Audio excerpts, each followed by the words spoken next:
Welcome to Roxy's Pinoy Stories. Noon, akala ko madali lang ang lahat. Akala ko basta marunong akong magtago ay walang makakaalam sa mga ginagawa ko. Hindi ko naisip na darating pala ang araw na ang lahat ng itinago ko ay unti-unting lalabas.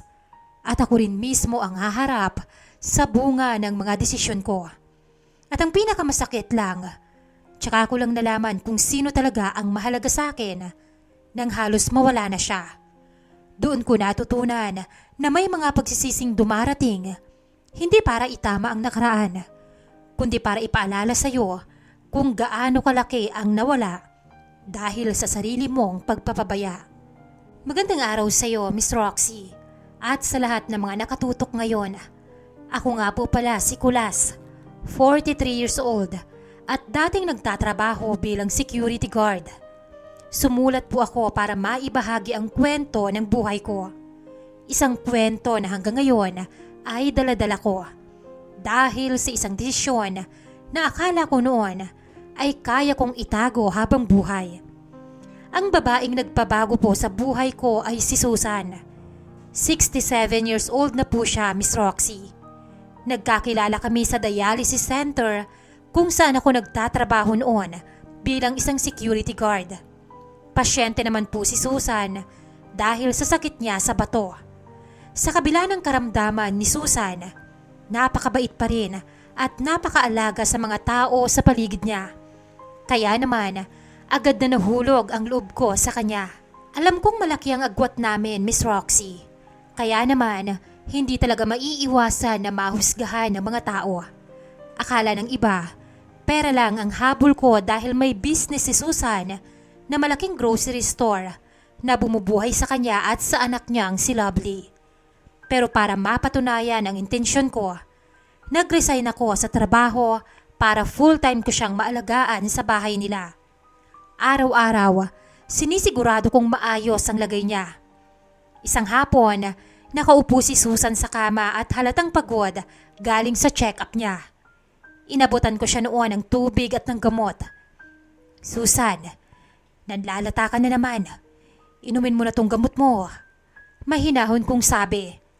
Napangiti siya sa akin bago kinuha ang mga gamot niya sa palad ko. Salamat, Kulas, ha?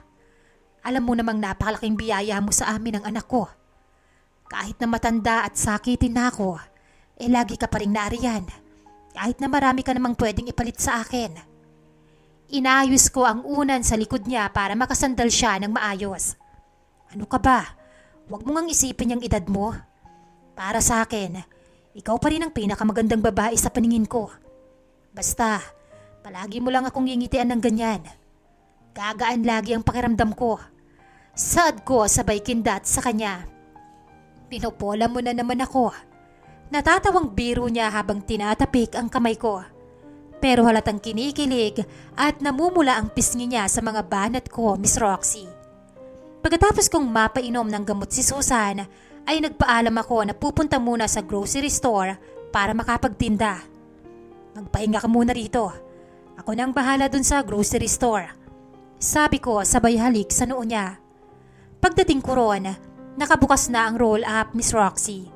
Pagpasok ko, naroon na si Lovely, ang anak ni Susan na kasing edaran ko lang. Noong makita niya ako, agad siyang lumapit. Yumakap sa leeg ko at humalik sa pisngi. Agad ko rin naman siyang niyakap at ginantihan ng halik. Nakarating ka rin sa wakas. Kanina pa kita hinihintay eh. Malambing na sabi ni Lovely. Oo, pinainom ko pa kasi ng gamot ang nanay mo, tsaka pinatulog ko pa. Sagot ko habang hinahaplos ang mukha niya. Natawa ng bahagya si Lovely. Sana hindi nahalata ni Mama yung pagiging mabait ko sa'yo kagabi. Panay pa naman ang reklamo ko sa kanya na ayaw kitang maging stepfather kasi magkaedad lang tayo. Sigurado ako hindi niya napansin yon. Ang galing mo kayang umarte. Biro ko. Naniniwala naman ang lahat na galit ka sa akin kasi ako ang boyfriend ng mama mo. Pero kailangan pa nating galingan ng pagpapanggap, Kulas, ha? Sagot niya sabay halik sa labi ko para walang maghinala sa atin. Sa likod ng kaalaman ni Susan, may lihim kaming relasyon ng anak niya. Pagkatapos ng shift ko na yon sa grocery, ay dumiretso ko sa bahay ni Lovely. May asawa at anak na po si Lovely. At security guard din sa bangko ang mister niya. Dahil panggabi ang duty ng asawa niya, ay madalas talagang walang tao sa bahay nila. Kaya tuwing gabi, doon ako dumediretso at natutulog. Dahan-dahan kong binuksan ang pinto at pagpasok ko, nakapatay na ang ilaw sa sala. Lumabas si Lovely sa kwarto at agad na lumapit sa akin. Nakaalis na ba yung mister mo? Bulong ko sa kanya. Oo, kanina pa. Hanggang bukas pa ng umaga yon sa bangko. Sagot ni Lovely sabay yakap sa akin. Si mama, tumawag ba? Hindi. Sinabi ko sa kanya na sa apartment ako matutulog ngayon kasi may aasikasuhin ako. Nakatulog na rin yun gawa nung gamot. Sagot ko sa kanya. Mabuti naman. Halika na sa loob. Tulog na rin ang mga bata. Doon ko napagtanto kung gaano kami kagaling magtago ni Lovely, Miss Roxy. Sa umaga ay ako ang mabait na tagapag-alaga sa may sakit niyang ina. Pero sa gabi, sa sariling bahay ng anak niya naman ako bumabagsak. Akala namin ni Lovely, mananatiling tago ang mga ginagawa namin. Sanay na kami sa ganung sistema at kampante kaming walang makakahuli sa amin. Doon pala kami nagkamali, Miss Roxy. Isang gabi, habang wala ang asawa ni Lovely at tulog na ang mga anak nila, naroon ulit ako.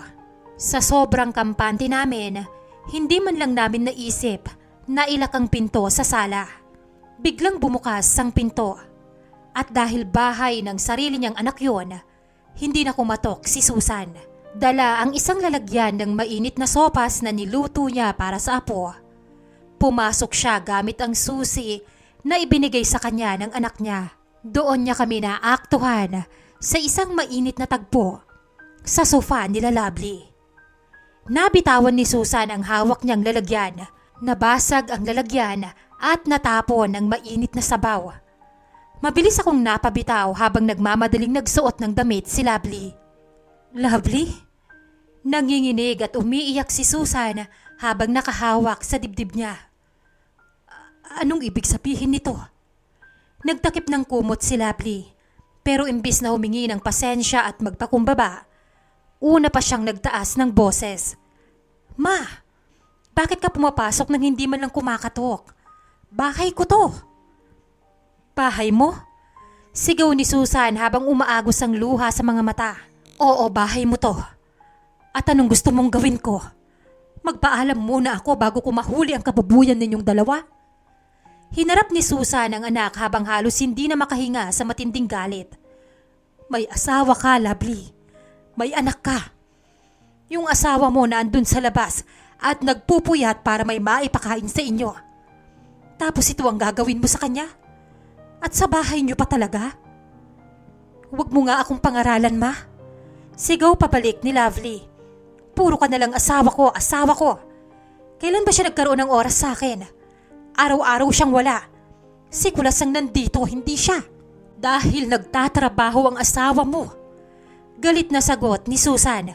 At sa lalaking yan pa. Alam mo namang may relasyon kami. Hindi ka na naawa sa pamilya mo.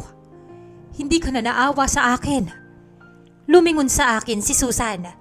Nakatayo lang ako sa tabi ng sofa, basang-basa ng malamig na pawis habang nakayuko. At hindi man lang makatingin ng diretsyo sa kanya. At ikaw, Kulas. Sigaw ni Susan habang nanginginig ang buong katawan. Akala ko ba ako ang mahal mo? Pinatira kita sa bahay ko. Nagtiwala ako sa iyo. Tapos ang anak ko pa ang sisirain mo. Bakit mo ba ito ginagawa sa amin? Ma, huwag mo siyang sigawan. Singit ni Lovely habang nakatayo sa pagitan ko at ng ina niya. Ako ang pumayag. Magkasama kami rito. Manahimik ka na, Lovely. Sigaw ni Susan. Hinarap niya uli ako habang patuloy pa rin sa pag-iyak. Kulas, magsalita ka. Pumili ka ngayon. Sino sa aming dalawa? Ako na nagtiwala sa iyo? O ang anak ko na sisirain mo ang pamilya? Pumili ka.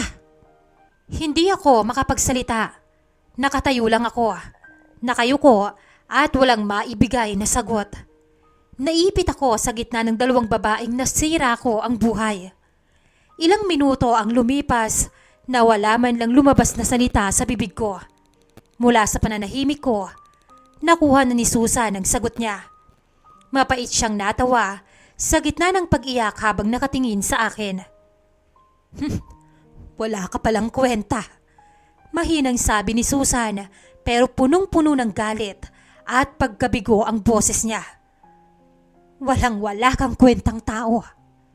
Pinunasan niya ang mga luha niya at malamig kaming tinitigan. Huwag na huwag ka nang magpapakita pa sa akin, Kulas. Ayaw na kitang makita pa kahit kailan.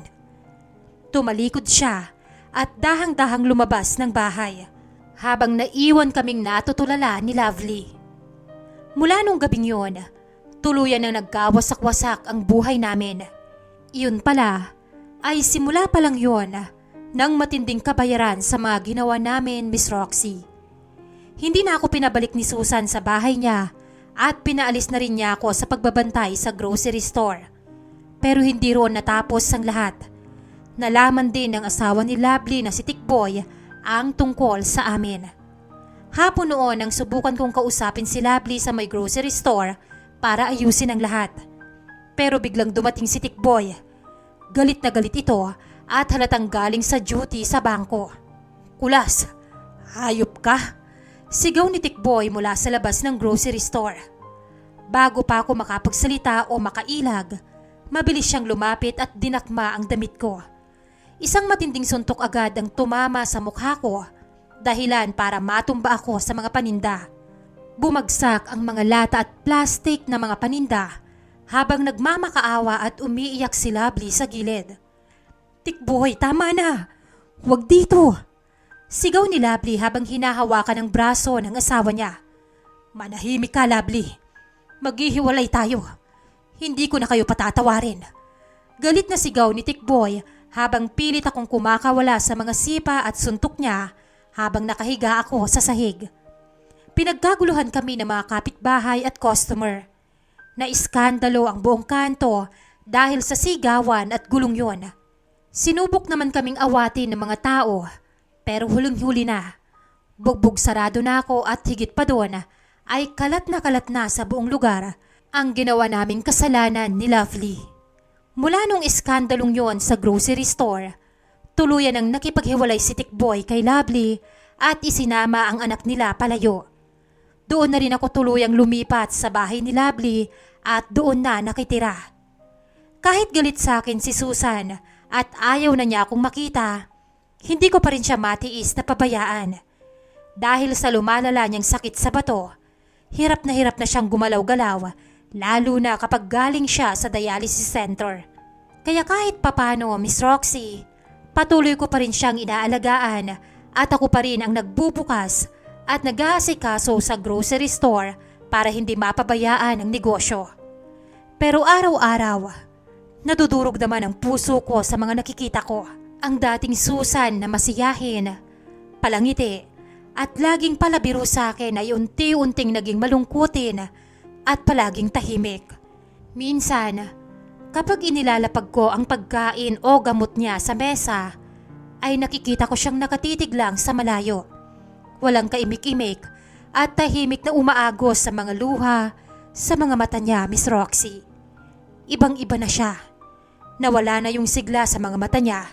At sa tuwing nakikita ko siyang umiiyak na mag-isa sa kwarto habang hawak ang dibdib niya, doon sumasaksak sa akin ang matinding pagsisisi. Narealize ko na hindi lang ang sakit niya ang nagpatumba sa katawan niya. Ako mismo ang pumaslang sa natitirang saya sa buhay ng babaeng walang ginawa, kundi ang mahalin at pagkatiwalaan ako.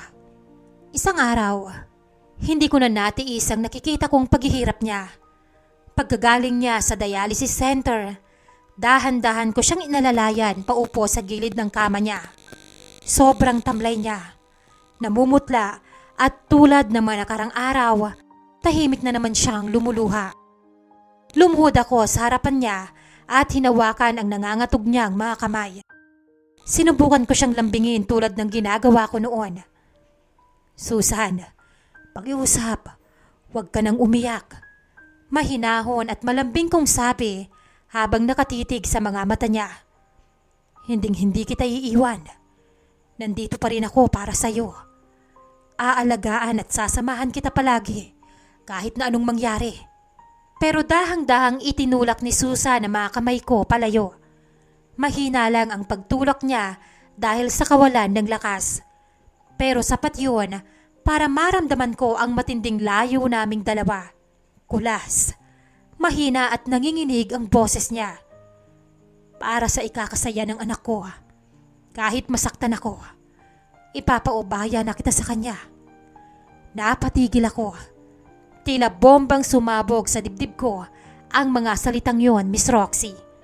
Susan, wag mong sabihin yan. Ina ako, kulas. Patuloy ni Susan habang patuloy sa pag-agos sa mga luha sa pisngi. Kahit ginawa niya to sa akin, mas gusto kong makitang maayos ang anak ko. Kung sa'yo siya liligaya, sige na, ibinibigay na kita sa kanya. Huwag mo na lang siyang sasaktan. Hindi ko na napigilan ang sarili ko. Napahagulgol ako sa tindi ng hiya at sakit. Ang babaeng ginawan ko ng matinding kalokohan ay nagagawa pa ring magsakripisyo para lang sa anak niya at sa akin. Mabilis ko siyang niyakap ng napakahigpit. Isinubsob ko ang mukha ko sa balikat niya habang umiiyak ako ng walang patid. Patawarin mo ko, Susan. Patawarin mo ko. Paulit-ulit kong bulong sa gitna ng pagtangis ko habang nakayakap sa kanya. Sa sandaling yon, napagtanto ko kung gaano kabusilak ang puso ni Susan at kung gaano ako kawalang kwentang tao para saktan ng isang katulad niya. Sa mga sumunod na araw nakasama ko si Lovely sa iisang bubong, unti-unting nabuksan ang mga mata ko. Habang tumatagal, mas lalo kong nakikita ang malaking pagkakaiba nila ni Susan. Si Lovely, reklamador, tamad sa bahay at mahilig magbunganga sa maliliit na bagay. Ibang-iba kay Susan. Si Susan kahit may sakit at nangihina, kung hindi mo pa pipiliting magpahinga, ay talagang maglilinis pa rin ng bahay at magluluto ng paborito kong pagkain nang hindi ako sinusumbatan. Isang araw, pagkatapos kong mag-asikaso sa grocery store, dumiretso ako sa bahay ni Susan para asikasuhin siya tulad ng dati. Pagbukas ko ng pinto, para akong binuhusan ng malamig na tubig sa nakita ko. Si Susan, nakahandusay sa sahig ng sala at walang malay. Susan! Sigaw ko habang mabilis na lumapit sa kanya. Puno ng takot at panginginig ang buong katawan ko habang buhat-buhat ko siya at mabilis na isinugod sa ospital. Sa mga sandaling yon, Miss Roxy, paulit-ulit akong nagdarasal na huwag muna siyang kunin sa akin. Doon namin nalaman na nagka-mild stroke pala si Susan.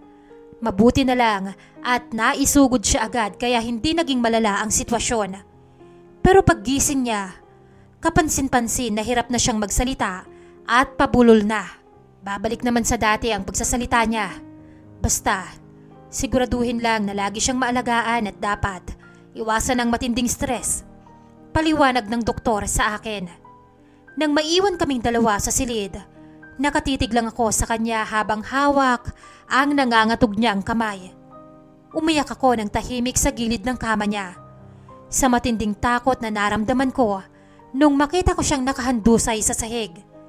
Doon maliwanag na sumaksak sa puso ko ang katotohanan. Si Susan talaga ang mahal ko, Miss Roxy. Naakit lang ako kay Lovely dahil mas bata ito at mas kaakit-akit. Pero panlabas na anyo lang yon. Ang totoong pag-ibig, ang tunay na payapa at pagmamahal na hinahanap ng puso ko ay kay Susan ko lang naramdaman. Mula nang makalabas si Susan sa ospital, nagdesisyon akong hindi na siya iwan pa sa bahay. Lahat ng oras at atensyon ko ay ibinuhos ko sa pag-aalaga sa kanya, sa pagpapainom ng gamot, paghahanda ng pagkain at pag-alalay sa mga therapy niya. Si Lovely naman ang fully na-assign sa pagbabantay at pagpapatakbo ng grocery. May 2 buwan ding ganoon ang naging sitwasyon namin Halos hindi na rin kami nagkikita o nagkakausap pa ni Lovely. Liban na lang kapag naghahatid siya ng mga paninda o groceries para sa amin sa bahay. Isang gabi, habang natutulog na si Susan pagkatapos ng hapunan, nagkaharap kami ni Lovely sa kusina habang kumakain. Kamusta na pala ang lagay ni Mama? Mahinang tanong ni Lovely habang nakatitig sa plato niya. Mabuti na. Sagot ko naman. Nakakapagsalita na siya ng malinaw kumpara noong nakaraang buwan. Tsaka nakakaupo na rin ng mas matagal. Unti-unti na rin bumabalik ang lakas niya. Naapatango si Lovely at tahimik na sumubo ng pagkain. Tinitigan ko siya. Halatang pagod siya mula sa maghapon na pag-aasikaso sa tindahan. Ikaw, kamusta ka naman? Tanong ko sa kanya. May balita ka na ba sa pamilya mo? May kontak ka pa ba sa asawa at anak mo? Bumaba ang tingin ni Lovely at napabuntong hininga. Napatigil siya sa pagsubo bago dahang-dahang tumingin sa akin. Noong nakarang linggo, tumawag si Tikboy. Mahinang sagot niya. Pinayagan niya na akong makuusap ang anak namin sa telepono. Nang sabihin niya yon, biglang sumilay ang isang tipid ng ngiti sa mga labi niya. Makikita ang tunay na saya sa mga mata niya dahil sa wakas ay narinig niya uli ang boses ng anak niya. Pero kasabay noon, naroon din ang matinding lungkot at pangungulila. Isang paalala sa pamilyang nawala sa kanya dahil sa mga maling desisyon namin. Lovely, patawarin mo ko. Nanginginig ko ang panimula. Patawarin mo ko kasi ako ang dahilan kung bakit nasira ang pamilya mo. Kung hindi ako pumasok sa buhay niyo, hindi sana nawala sa iyo ang anak mo. Ako ang may kasalanan ng lahat ng to. Umiling si Lovely. Huwag mong solohin ang sisi ko, Las. Utal niyang sagot sa gitna ng pag-iyak. Pareho tayong may kasalanan. Pareho tayong nagbadala sa tukso at nagmarunong sa buhay.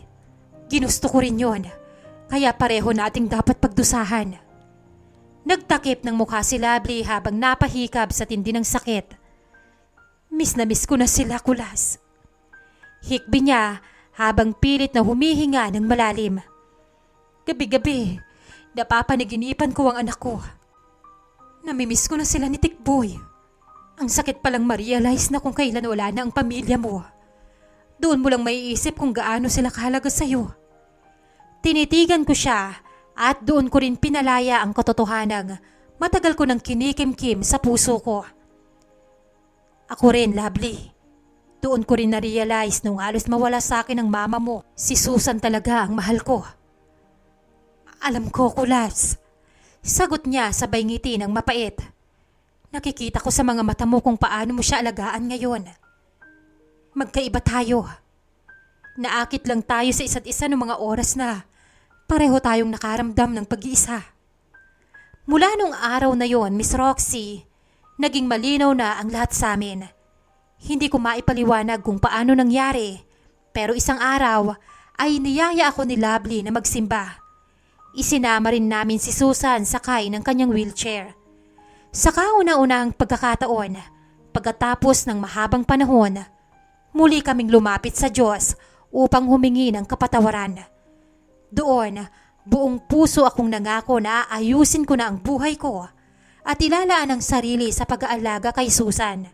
Ipinagdasal ko rin na sana ay gumaling na siya at muling mabuo ang pamilya ni Lovely. Tila dininig ng langit ang aming mga panalangin dahil pagkaraan ng 2 buwan, naganap ang isang tunay na himala. Kahit papano ay bumalik ang lakas ni Susan hanggang sa tuluyan siyang gumaling at unti-unti ay nakapagsalita muli ng malinaw. Si Lovely naman, unti-unti ay ginagawa ang lahat para mapatawad siya ni Tikboy. Ang buhay ay puno ng tukso na pwedeng sumira sa ating mga pangarap at sa mga taong nagmamahal sa atin. Ngunit napatunayan ko na walang pagkakamaling napakalaki na hindi kayang ituwid ng tapat na pagsisisi, pananampalataya at pagpapakumbaba sa Diyos. Kapag inuna natin ang tamang prinsipyo at ang tunay na pag-ibig, laging may pag-asa at bagong simula na naghihintay sa atin. Maraming salamat po sa pag-ere ng kwento ko, Miss Roxy. Lubos na gumagalang, Kulas.